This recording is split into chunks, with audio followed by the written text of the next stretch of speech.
Salut tout le monde, aujourd'hui je vous partage 5 façons d'utiliser la poudre de curcuma dans votre routine beauté.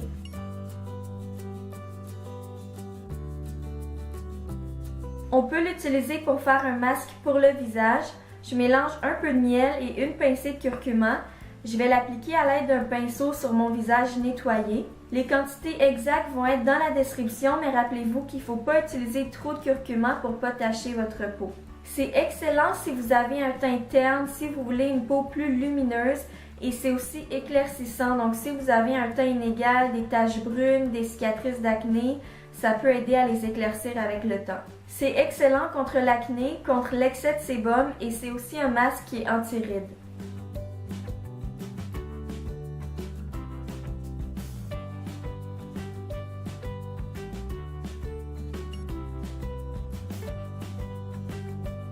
On peut l'utiliser dans un exfoliant. J'aime mélanger un peu de curcuma avec du sucre ou du sel et avec un peu d'huile d'olive.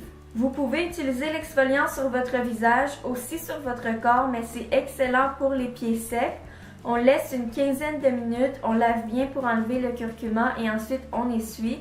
Puis après, vos pieds vont être vraiment très doux, surtout si vous avez toujours les pieds secs et craqués.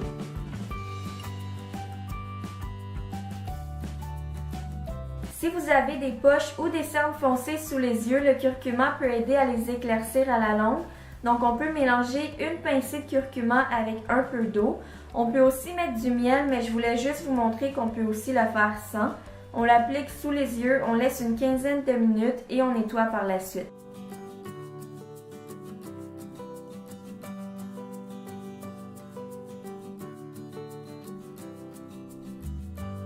Dans plusieurs pays, le curcuma c'est aussi utilisé pour blanchir les dents.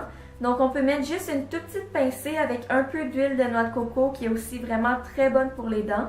Je sais que ça paraît bizarre parce que c'est une poudre qui est vraiment très jaune, mais si vous brossez vos dents avec la mixture pendant 3 minutes, que vous laissez poser 2 minutes de plus tous les jours pendant une semaine, vous allez voir le résultat parce que le curcuma, c'est une poudre qui est blanchissante. En plus, maintenant, je préfère utiliser ça au bicarbonate de soude parce qu'avec le curcuma et l'huile de coco, il n'y a pas vraiment de goût.